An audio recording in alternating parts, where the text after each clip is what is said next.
Bueno, vamos a meternos de lleno a uno de los temas fiscales que más ha dado de qué hablar y la verdad ha generado bastante confusión. Hablamos, claro, del caso entre la Suprema Corte y Grupo Salinas, un asunto que ha estado en todos los medios. La pregunta que está en el aire, en la que todo el mundo se hace es, ¿a poco la Suprema Corte de verdad ordenó que se pagara una millonada? Esa es la idea que anda circulando. Pero como vamos a ver, la realidad es, bueno, es mucho más compleja y sinceramente mucho más interesante para entender cómo funciona nuestro sistema.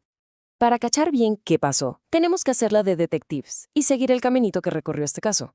Y créanme, el recorrido lo es todo, porque justo ahí está la clave para entender la decisión final.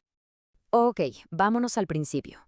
Todo este embrollo nace de un cambio bien importante en la forma en que los grandes grupos de empresas pagan impuestos aquí en México.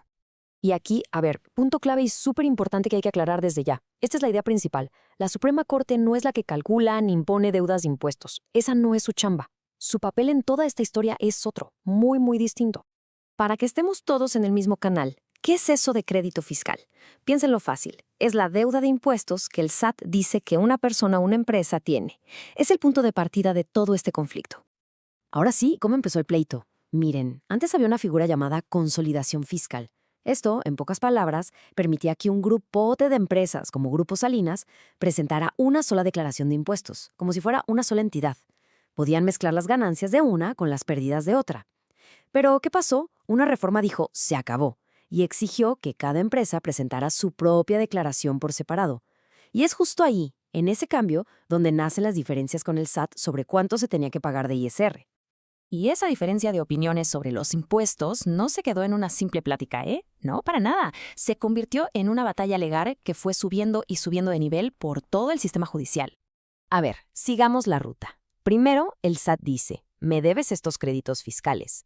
La empresa no está de acuerdo y se va al Tribunal de Justicia Administrativa, pero este tribunal le da la razón al SAT.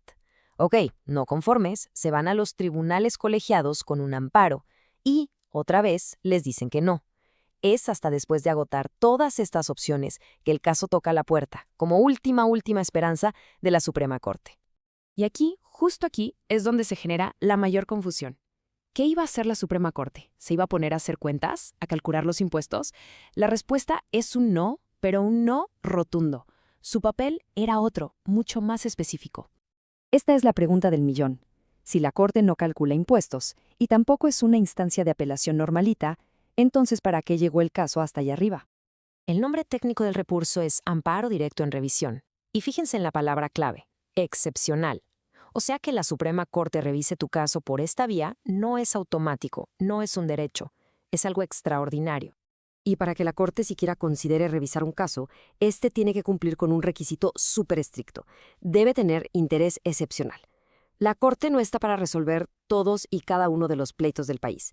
Funciona más bien como un filtro para los casos que son, de verdad, fundamentales para nuestro sistema legal. Y esto es oro molido para entenderlo. El interés excepcional no tiene que ver con cuántos millones están en juego. Para nada.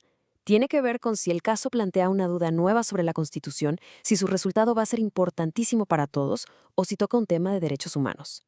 La cantidad de dinero, aunque muy llamativa, no es el criterio para la Corte.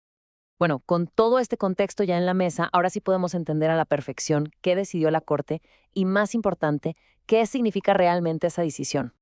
Aquí está el meollo del asunto. El proyecto que se presentó básicamente decía que el caso no tenía ese interés excepcional.